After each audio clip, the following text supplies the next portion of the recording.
Добре дојдовте во процес.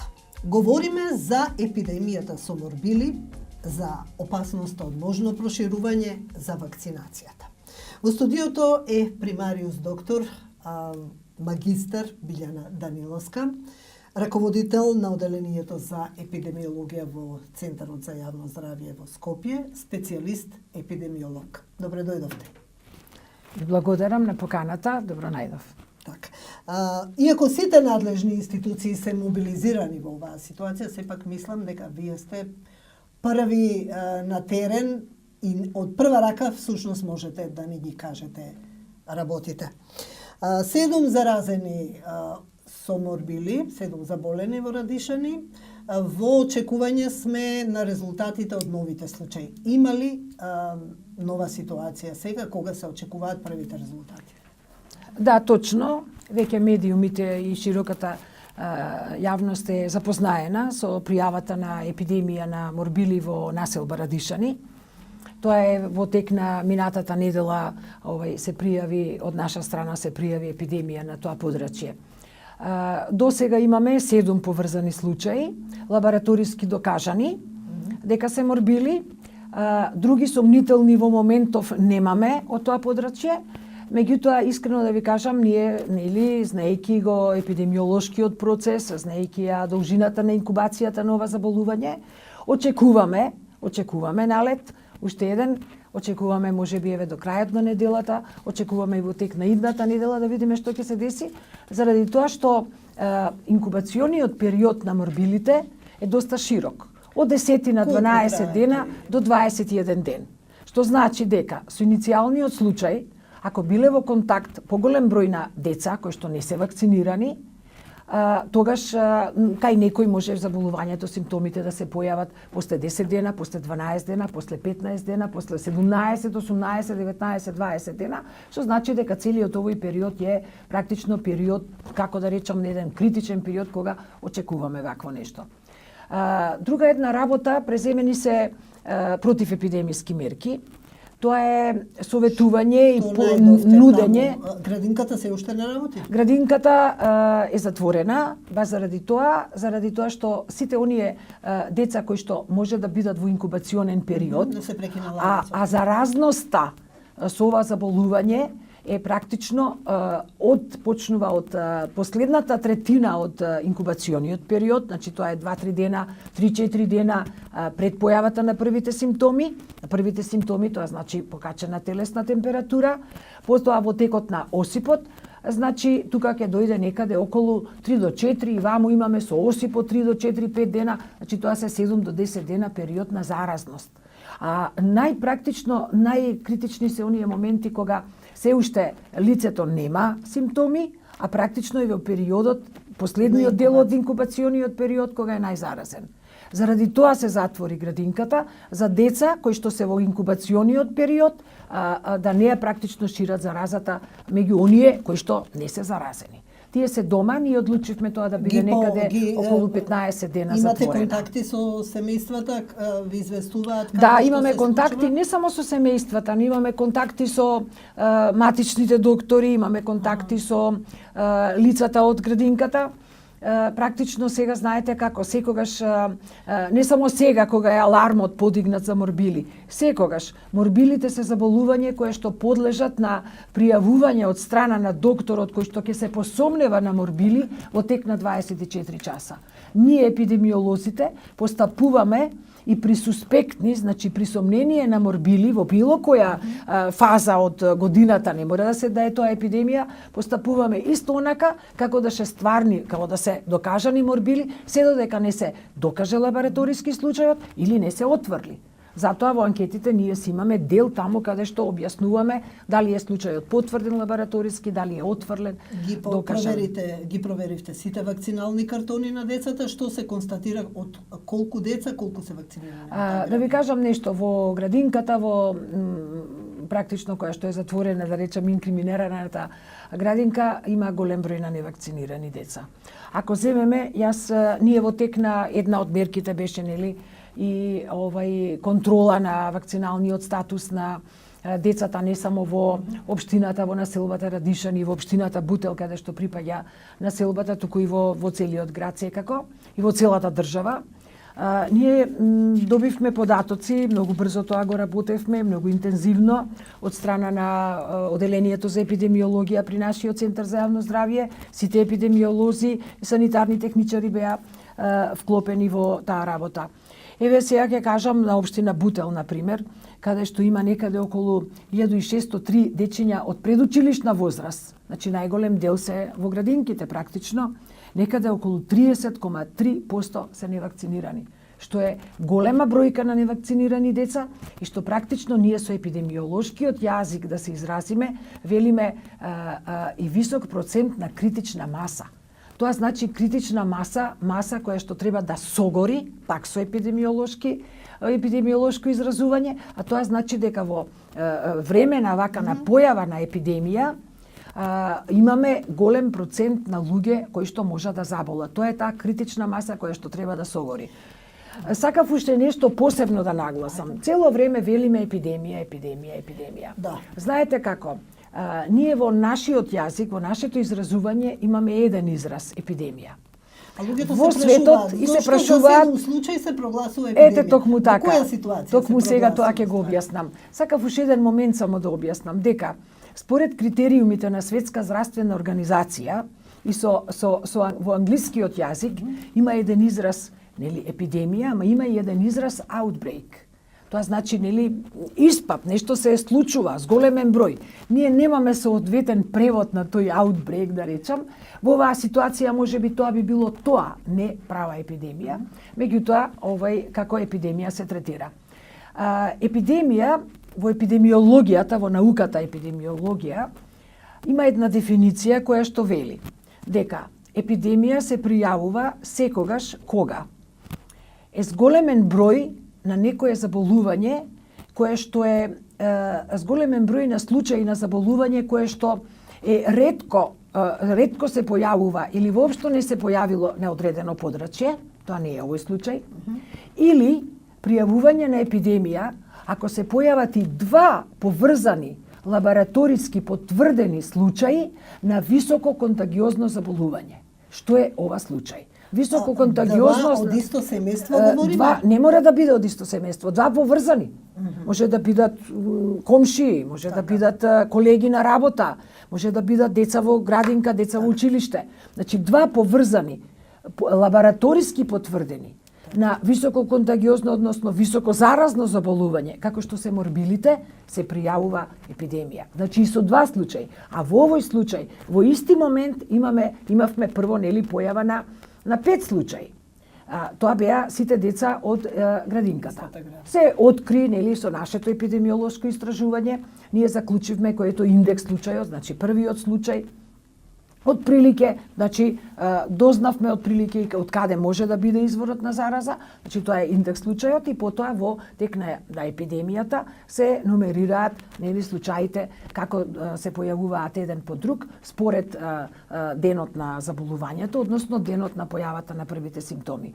После тие 5 случаи, веднаш следниот ден ни се појави еден шести случај кој што е повозрасно лице на 28 годишна возраст и кое што не живее во населба Радишани, меѓутоа тука е во близина во општината Бутел.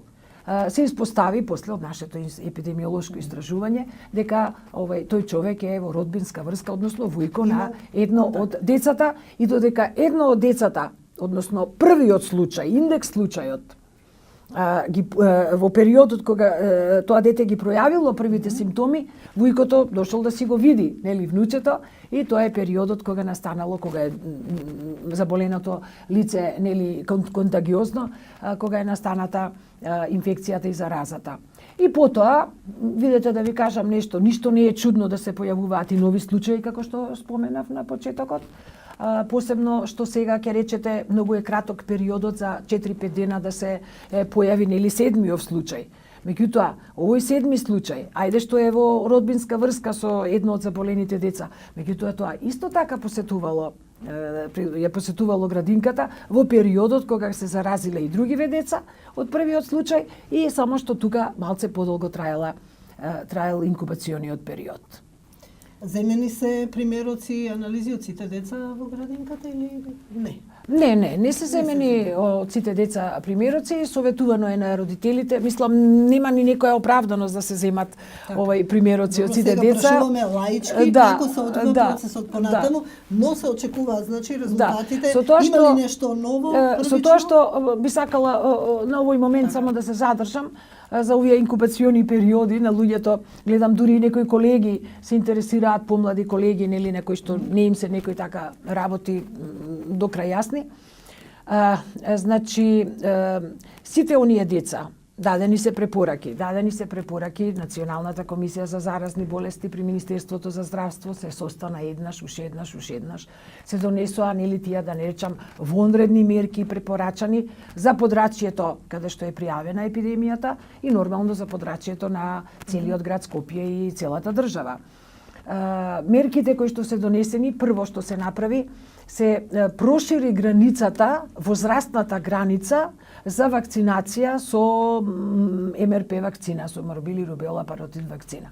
Тоа значи, од некаде 6 до 9 месечна возраст, а не на 12 месечна возраст, тие деца исто може да се вакцинираат од подрачјето каде што е епидемијата, со тоа што ќе се даде уште една доза некаде до 18 месеци, па се до 45 годишна возраст. Со тоа што без разлика што се донесоа вакви мерки до 45, вакцината МРП може да биде аплицирана на лица до 60 годишна возраст. Нема никаква штета? Нема никаква контраиндикација, ниту штета. И во период на сега тоа ми е зборот. Во период на епидемија е сосема индицирано да се вакцинираат контактите или лицата кои што сакаат против тоа заболување против кое за кое е пријавена епидемија. Тоа значи дека близок контакт еве на децава со морбили, ако во тек на 72 следни часа се вакцинира, докажано е, нели, медицина базирана на факти, дека може да се како да речам, ублажат симптомите, ако заболувањето може да не да се прекине, да не се појави заболувањето, меѓутоа да се ублажат симптомите. Тоа е многу битен момент. Тоа е направено и советувано, за жал морам да кажам, ми тоа нели го прикажавме во нашите истражувања во тек на изминативе денови, дека и покрај тоа во пунктот за имунизација на предучилишни деца во амбулантата во Бутел, каде што се вакцинираат децата од населба Радишани, многу мал број се јавуваат. Знаете како испаѓа дека родителот кој што решил да не го вакцинира своето дете, нема да го вакцинира и ништо не може да му го промени мислењето. Еве сега уште еден момент од моето долгогодишно искуство во работата со вакцинација на децата и како епидемиолог, ќе ви кажам, па имало прашања или констатации на наводници на родители дека па поарно нека прележи, нека си добие имунитет траен, ќе биде со подобар имунитет отколку да се вакцинира. Не е точно тоа. Значи сосема погрешно размислување и сваќање и на родителите и уопште, нели, ако и некој од колегите не е запознат за таа работа. Значи имунитетот кој што се ствара после вакцинација, не само против морбили, после вакцинација е солиден имунитет и многу приближен на имунитетот кој што се ствара после преболување на тоа заболување. Меѓутоа, знаете сигурно дека со вакцинацијата кај детето ќе се створи имунитет и тоа ќе биде отпорно на тоа заболување против кое го вакцинирате. А во случај да не го вакцинирате и да преболи и да очекуваме ние дека детето ќе створи некој траен, солиден и не знам каков имунитет, а каде се последиците? Детето автоматски го изложуваме прво на преболување на едно тешко заболување, малтретирање на детето, пиење на антибиотици, оптеретување на организмот со разни лекарства. Уште па ако дојде и до компликации, кои што речимо од морбилите, од најлесните компликации на воспаление на средното уво, па преку на пример некој бронхит или некоја полесна пневмонија, до многу комплицирани енцефалити, воспаление на мозочните обвивки, воспаление на мозокот, на мозочното ткиво, кое што па може да остави многу други и трајни последици. Така да мора, знаете како, јас мислам дека секое дете има право и е должност на родителите да го заштити детето од разболување од некоја болест која што може да се превенира со вакцина. Пред да преминеме онака на вакцинацијата, убаво да ја објасниме, спомнавте дека едно лице може да зарази, некаде се зборува за бројка од 10 до 12 луѓе. Тоа е голем број и можно ли е во една ваква ситуација да избие епидемија од поголеми размери? Пред нас се празници, луѓето ќе се дружат, нели, во кругот на семејството, има ли опасност од поголема епидемија? Да ви кажам нешто, без лажни надежи и без некоја лажен, како да речам, изјава дека не постои опасност. Постои опасност од проширување и од разгорување на епидемијата, затоа што постојат тие наши алгоритми, диаграми и така натаму, дека се смета дека од 10 контакта со заболено лице од морбили, 9 може да заболат. Сега, значи, тоа ја кажува практично контагиозноста, односно заразноста на ова заболување. Заразноста се тоа можеме после да го објасниме дека начинот на пренесување е воздушно-капков, значи преку флигиовите капкички кои што се при зборување, при кашлање, при кивање, при зборување и така натаму, меѓутоа и преку контактот, нели? Мораме да кажеме дека вирусот на морбили кој што го предизвикува ова заболување не е многу отпорен во надворешната средина, за среќа, па се смета некаде дека час до 2 може да се задржи на предмети во надворешна средина и ете го тој контакт, нели? Детето, нели, со носот, се фатило, со очите, воспалени очите и така натаму, останало на рацете од тие секрети, па потоа се поздравило, па повторно се влезна врата, се практично горно-респираторните патишта, устата, носот.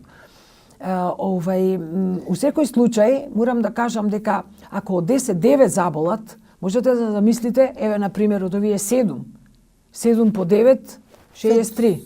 63 по 9 и така натаму, и така натаму. Збориме хипотетички и теоретски. Пројавувањето, заразувањето и пројавувањето на симптомите кај луѓето исто така зависи од повеќе фактори.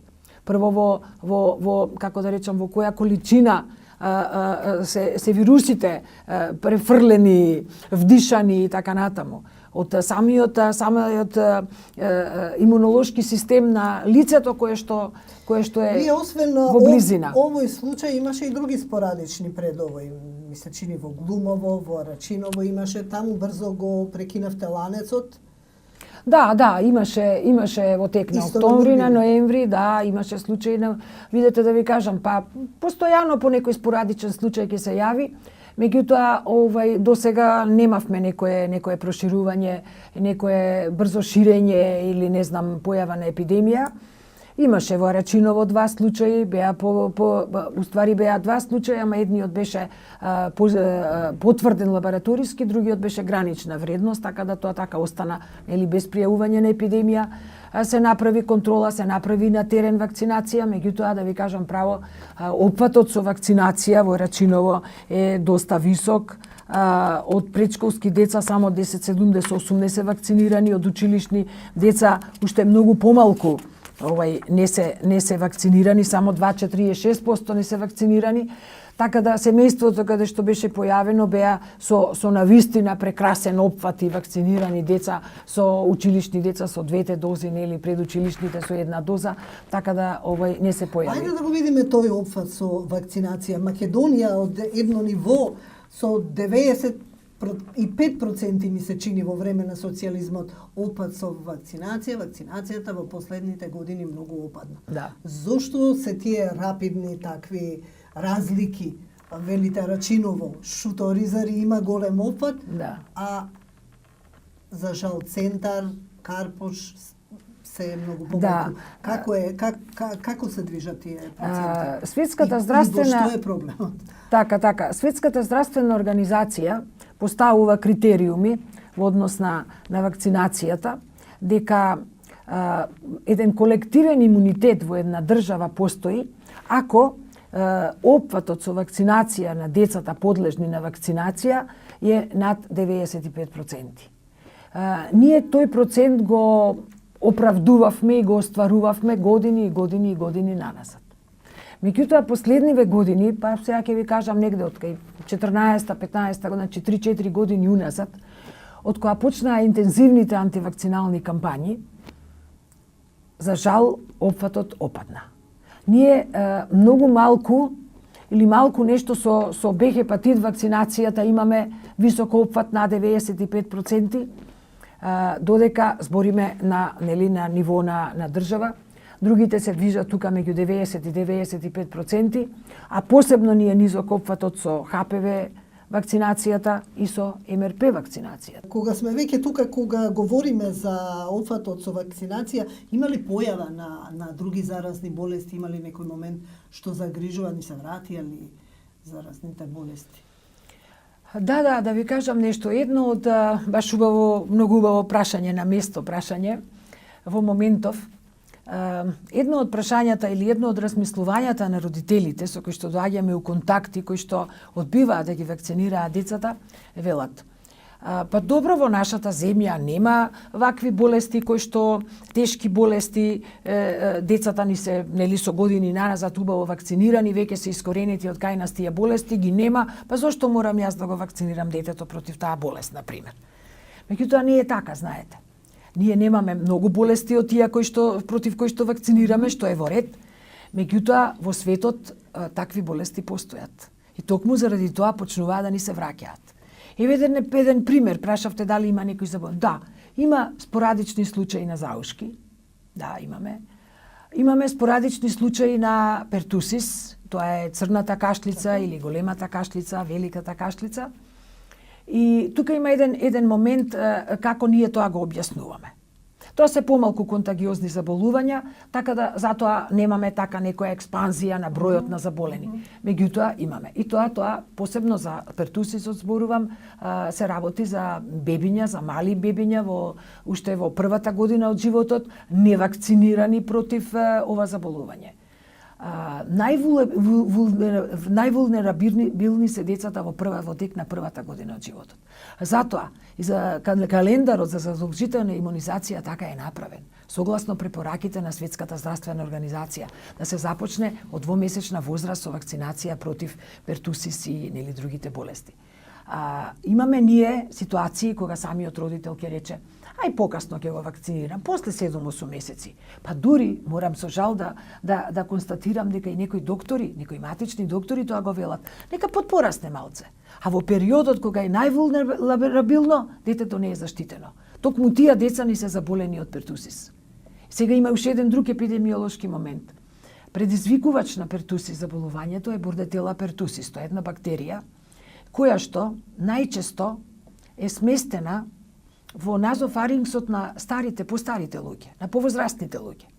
И тие може да бидат и се најчесто здрави клицоносители. Тоа значи, се носители на бактеријата, а немаат симптоми. Меѓутоа, знаете како, гушкајќи го своето внученце или детенце, не е битно, така, автоматски пренесуваат бактеријата, и детето се појавува, симптоми се појавуваат и заболување. Тоа е оној момент кој што го велам јас, зошто децата треба да се вакцинираат, баш да не ни се враќаат овие болести. Еве ситуацијата и со морбилите. Со морбилите, сега ќе ви кажам, јас тука имам некои констатации, заклучоци од интензивното прегледување на картончињата во тек на овие последни 2-3 дена, каде што заклучивме дека на ниво на Скопје деца на возраст од 12 месеци до 14 години се негде околу 104.815 деца. Од нив 14.984, значи околу 15.000 деца, се невакцинирани со МРП вакцина. Тоа е некаде околу 14,5%, што е у принцип голем процент. Ама тоа збориме на ниво на Скопје. Ако одиме одделно, 17 општини имаме. Најслаб опфат со МРП вакцинација има општина Центар, општина Карпош и општина Кисела Вода. Општина Центар дури достигнува 53%, 86%, значи тоа се 54% од децата на возраст од 12 месеци до 5 години се невакцинирани. Огромна бројка и голема критична маса за разболување. Ке видиме сега во Карпош. Во Карпош се невакцинирани 43% деца на предучилишна возраст, зборувам. Процентот на опфатот со вакцинација кај училишните деца е малце подобар во однос на на предучилишните деца. Кисела вода 33%. Тоа се тие три општини каде што не можеме да го објасниме овој феномен. После ќе продискутираме околу тоа. Ѓорче Петров општина 33% невакцинирани деца. Сарај општина 14%. Зелениково 12%. Студеничани 12%, зборам за предучилишни деца.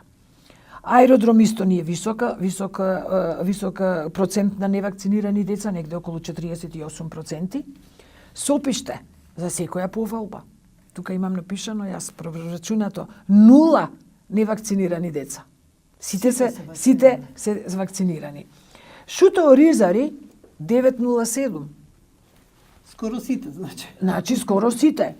Евеа општина Бутел 30,3%, општина Илинден 18%, Арачиново 10%, Газибаба 24%, Петровец е исто добар, 6,3%. Па сега се наметнува тука дилемата дали кај образованите родители се појавуваат таа идеја за невакцинирање на децата и дали нели тој тренд на невакцинирање на децата веќе длабоко навлегол кај нас во држава. Да ви кажам нешто, можно е, можеби тука во централниве подрачја, во градските средини, можеби родителиве повеќе се занимаваат со пребарување на интернет, со размислување, со разменување на некои нелогични, неодржливи констатации, препораки и така натаму. Јас сум била присутна на дискусии меѓу родителите, зошто не сакаат да го вакцинираат детето, зошто не сакаат. Па да ви кажам нешто, обично родителите првиот момент кој што го прашуваат велат па како детето моје ќе добие аутизам?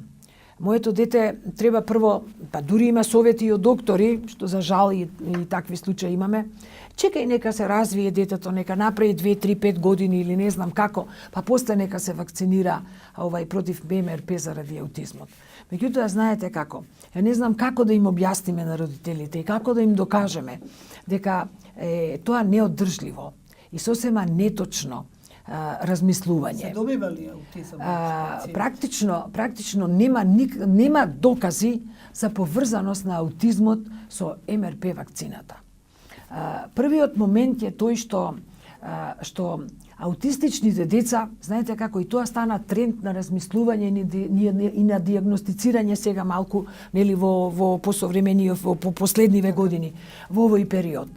Аутизам секогаш имало и ќе има сигурно. Тоа е една нели ситуација, една состојба со предиспозиција наследна, генетска и така натаму, да не навлегуваме нели во таа проблематика. Меѓутоа знаете како тоа порано немало аутизам. Да, меѓутоа немало ни соодветни дијагностички методи кога можело да се дијагностицира и да каже тоа е, да се каже тоа е тоа. Сега имаме многу современи методи, многу дијагностички методи за дијагностицирање на ова заболување и затоа веќе случај во суд во Кочани ми се чини дека од вакцината е предизвикувач на аутизмот кај детето. Ја да ви кажам право, еве на пример со оваа проблематика се занимавам, меѓутоа не знам која е основата и докажаноста дека е тоа баш од вакцината, знаете. Затоа што најчесто се поврзува со вакцината затоа што на 12 месеци е предвидена нели според календарот за имунизација да се даде оваа вакцина, а во тој период е период кога детето да речам проодува, прозборува, повише комуницира со средината и практично тога се забележува, а тоа е некоја коинцидентност дека АПА прими вакцина, затоа е од вакцината. Има ли кај вас ги пријавуваат несаканите реакции? Да. Има ли? Пријавуваат ли несакани, од кој тип се тие несакани реакции? Токму кај нас во Центарот за јавно здравје се пријавуваат овие несакани поствакцинални реакции, кои што понатаму ние ги проследуваме со посебна информација, со истражување од теренот до Институтот за јавно здравје, до Министерството за здравство и до Центарот за фармаковигиланца при Агенцијата за лекови на Република Македонија. Можам да ви кажам дека јас сум тој епикоординатор за задолжителна имунизација регионален за подрачјето на Скопје и практично некаде од 2011 година кога се воспостави оваа функција, кога постојано ги следам овие поствакцинални реакции на подрачје на Скопје. И можам да кажам дека во периодот до 2015 година додека се даваше ДТП вакцината, целоклеточна пертусис вакцина, имавме многу почесто поствакцинални реакции во смисол на високи температури, па од високата температура појава на фебрилни грчеви, па и локални реакции со отоци, со црвенило, со болка на местото на апликација. Меѓутоа, како се воспоставија и како се применуваат поливалентните вакцини, петовалентните, шестовалентните вакцини, многу ретко по некоја алергиска реакција, што е и нормално, нели, како од секој лек, да речам, и некоја локална реакција, што е исто така очекувано и нормално, немаме други пријави. Во однос на МРП вакцината, ниту тогаш, ниту сега, немаме некои посебни пријави. Една-две може би уна за 3-4 години во смисол на алергиска реакција, нели, заради самите компоненти, секој нов лек, во секоја вакцина, во секој лек, во еден што викам јас обичен парацетамол, секогаш пишува дека постојат можности за алергија. Поразлично се однесува од кога ја прими вакцината? Немало кај нас таква пријава, немало кај нас. Каков е квалитетот на вакцините? Да ви кажам нешто, и тоа е едно од прашањата, убаво ме подсетивте, на родителите, дали се добри, дали се во ред, во каков е квалитетот, па ќе одам ја не знам у странство, ќе се вакцинирам и така натаму. Кај нас вакцините се набавуваат од реномирани фармацеутски куќи, светски, кои што проверени, кои што се со лиценци за работа од страна на Светската здравствена организација, кои што работат според нивните препораки, кои што знаете како, некако дури не знам никако да се изразам да кажам дека не треба да се има никакво сомнение во такво нешто. Ако нешто во светот значат GlaxoSmithKline, значи Pasteur Aventis, значи, ме разбирате, тоа се куќи и компании фармацеутски не на светско ниво, него имаат свои производни такви, нели, делови во целиот свет. Така се набавуваат и од таму се набавуваат нашите вакцини во Република Македонија. Со примањето, со доаѓањето на вакцините, прво се обезбедуваат однапред дека мора да се обезбедат со проценка толку илјади вакцини и така натаму за целата држава. Тоа го прави, тоа е процес, тоа го прави Министерството за здравство и потоа како пристигнуваат во нашата држава за секоја серија од секој вид на вакцина се прави контрола. Се прави контрола на квалитетот на самата вакцина, се нормално се издава потоа употребна дозвола. Никогаш не сме употребиле вакцина без употребна дозвола. И не е тоа само за вакцините за децата, овие што се за задолжителниот календар.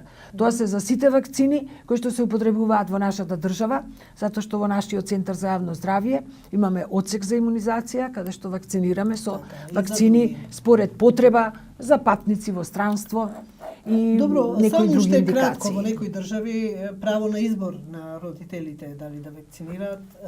Вашиот став околу тоа и дали каков е тој филтер во училиштата? Постои ли некаков филтер во училиштата да се покаже календар за имунизација на децата или се пропуштаат Нормално и невакцинирани и вакцинирани. Да, календарот за имунизација за деца од 0 години до 14, односно до 18 години во нашата држава, тоа е календар на задолжителна имунизација и автоматски зборот кажува дека е задолжителна имунизација. Не знам сега да речам за жал или не за жал, во однос на тоа децата кои се запишуваат во предучилишна установа или кои се запишуваат во училиште. Ние немаме законска регулатива дека треба да ги условиме родителите дека мора да биде детето вакцинирано за да посетува настава. Не. Сепак е тоа оставено на свеста на луѓето. Секако дека родителот самиот, обично нели се запишуваат во градинка со потврда од доктор, од матичен дека е здраво и така натаму, меѓутоа секако дека се бара вакцинален картон, меѓутоа не е услов. Да, не е услов дека ако нема вакцинација нема да се запише во училиште. Пак ќе речам, оставено е на свеста на луѓето. И нема казни. И мора. Па у принцип има некоја законска регулатива, ама мислам дека тие се така поблаги. И мислам дека тие луѓе кои што решиле да не го вакцинираат, а грешат, дека дури и тоа би го сноселе, како да речам, би го прифатиле, само за да не го вакцинираат, што е секако многу голема грешка од страна на родителите. Мора да бидат свесни они дека детето кога го праќаат и во градинка и во училиште, практично во еден колектив и не само во колектив се движи и во игротеки разни, во не знам оди на родендени, не знам на гости си се дружат и дека ако детето не е вакцинирано, прво самото за себе е практично самото тоа е во ризик дека може да се разболи, а потоа и дека може да ги разболи другите деца. И едно клучно прашање кое што мислам дека испуштивме на крај, што значи намален колективен имунитет? Она што беше спомнувано точно така. во сите изминати денови. Точно така, со опфат на 95% на секој вид на вакцина во една држава, значи висок колективен имунитет. Значи, многу минимална можност или неможност дека може да се појави заболување во епидемиска форма. А сето она што е намален колективен имунитет, што го велиме ние, дозволува појава и букнување на епидемија. Сакав уште еден момент од преходното прашање, ако може да допојаснам. Да, точно, во нашата, како што реков, да, во нашата земја нема такава законска регулатива со која што се условува дека детето не може да се запише во училиште ако не е вакцинирано. Еве случајно, нели, разгледувајќи ги како се вика известувањата од другите земји, на пример во Австралија. Баш со колега сум разговарала од Австралија. Вели вака: прво, не е задолжително ни основното образование. Меѓутоа, ако родителот не го праќа детето во училиште, мора да го учи дома, самиот, и потоа да поднесува извештај што и како. Вакцинацијата не е задолжителна за предучилишните деца. Меѓутоа, условот е невакцинирано дете нема да се прими во училиште. Значи, повторно постои други механизми. Ја мислам дека во тек ќе биде и постојат некои размислувања и разговори и преговори, дека и размислувања дека треба малку да се смени малку законската регулатива, можеби тоа, знаете како, ниеден родител не може да се присили, нели, што ќе прави со своето дете во однос на вакцинацијата. Меѓутоа, мислам дека треба да се изнајде начин и се трудиме на секој начин, ако можеме да ја подигнеме свеста и овие млади родители да им објасниме што значи вакцинацијата. Наедноставен и најсигурен начин на заштита на своите деца од болести и од несакани последици. И ова што рековте, намален колективен имунитет е заради невакцинираните деца или што? Да, заради невакцинираните деца. И еден случај да дојде, индекс случајве, например, морбиливе. Тие се некаде од надвор дојдени. Целата, познато е општо, нели, дека во нашето блиско соседство, и во Бугарија, и во Србија, и во Косово, и во Албанија, па и во Грција, дека цело време уназад месеци и месеци владеат епидемии на морбили. А нормално луѓето се движат, ние бевме цело време на опреси утек на летниот период. Цело време бевме на опреси, дури ги советувавме матичните доктори да мислат на морбили, дека се одеше, нели, на годишни одмори, се движеа луѓето и во соседните земји и да се размислува дека може да се дојде. и до појава на тоа заболување кај нас. Добро, јас ви благодарам на вака исцрпниот разговор. Ви благодарам и вам.